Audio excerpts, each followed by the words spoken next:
What is up, everybody? It is your boy, Choopy Choosy, back in the clack with another extreme stream. Hey, listen, man. Friends, lovers, accoutrements which lovers use to turn friends into lovers, and everything and everyone in between. I think we can all agree that skill inheritance is a very fun mechanic.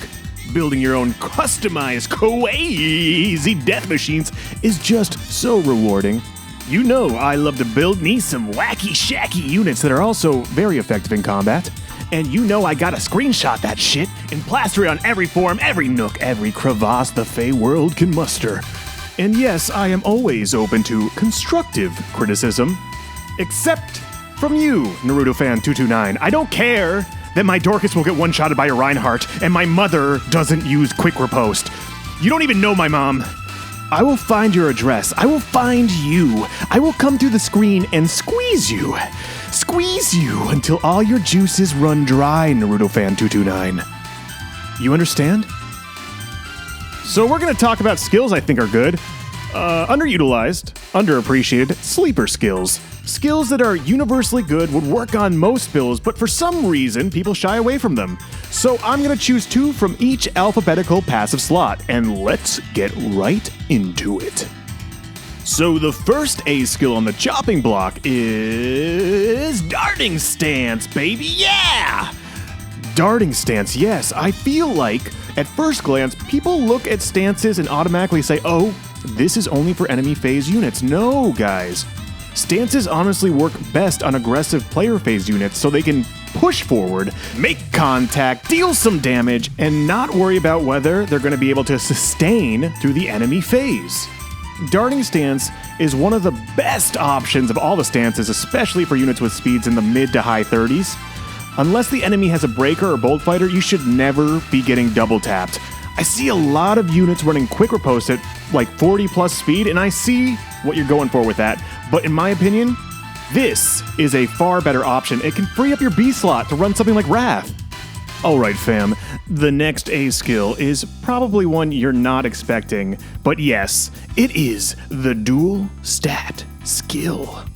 And I'm not talking about any old dual stat skill, I am talking about the HP dual stat skill. Now really what this comes down to is raw numbers, single stat skills, plus 3 to 1 stat. Nah son, no, I am not wasting an A slot on that.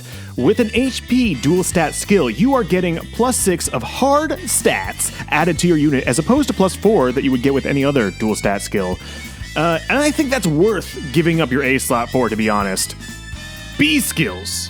B skills, B skills, B skills, B movie, B skills. Now, when it comes to B skills, or at least for me, it feels a little bit more limited in your options. For most people, you know, they boil it down to either player phase, desperation, enemy phase, quick riposte. But Fey fam, variety is the spice of waifu. See what I did there? Did you see what I did there? And now for your Fey fam pleasure, I present one of my favorite skills. In this crazy mixed up world of special cooldown, fighter, refined weapon, steady breath, there is a beacon of hope, and its name is Guard. Guard! Guard! Just say it with me, Guard! Guard. Guard should be a mainstay on everybody's team. It completely nullifies all the weapon cooldown specials we are currently drowning in.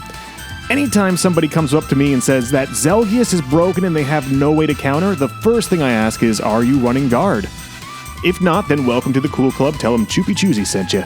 The best part about this skill, which is why it bubbles to the top as my number 1 sleeper skill, is because it's one of the few B skills that activates on both enemy and player phase. When you connect with an enemy unit, have the confidence to know that you are connecting without any Black Luna bullshit. The way our forefathers wanted. The way our forefathers fought for. The second B skill I recommend picking up is one you probably haven't seen since update 1.6. That's right, it's the seal skills. Guys, these skills are so slept on, it's almost criminal. And yeah, I think the obvious culprit is a certain website that thinks that if any skill doesn't contribute to your unit straight up sweeping, it's not worth using, which is complete BS hype.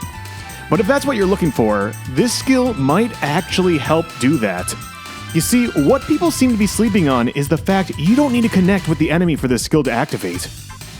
For example, I can use this Merrick's sturdy base defense and speed as an enemy phase wall, build up his special, and even though he doesn't have close counter, Seal skill will still debuff the foe who's initiating, in turn, making it all the more likely that he's going to follow up with a sweep on his player phase. The dual Seal skills are particularly amazing at debuffing 10 points of stats, but the ones that are worth using, aka not Seal defense res, are a little premium, I know. However, I think the single stat seals are very viable as well. Alright, where were we? A, B, C slots! Let me make this quick because even though these two skills are very different with very different effects, the reason why I think you should use them is kind of intrinsic to each other. Guidance and dual spurs are skills that will change the game for you if you try running them. Because they rely so heavily on foresight and strategic positioning, they become very cathartic and rewarding skills to use effectively on your team. Take Choozy's word on this one. These are Choozy's choices. All the builds showcased today are actually my main builds that I run in Arena and Arena Assault every day. They're not some Frankensteins I cobbled together for the sake of this video. So yeah, if you're getting bored of DC and QR, or you've just never taken the time to run any of these skills seriously, give them a try. My number one rule is, and this is what I tell everyone, paper does not equate to practice. Run the builds, put them through the gauntlet, and then adjust your needs from there. Hey, thanks for listening, guys. Make sure to like, comment, and subscribe. And until next time, y'all, stay frothy.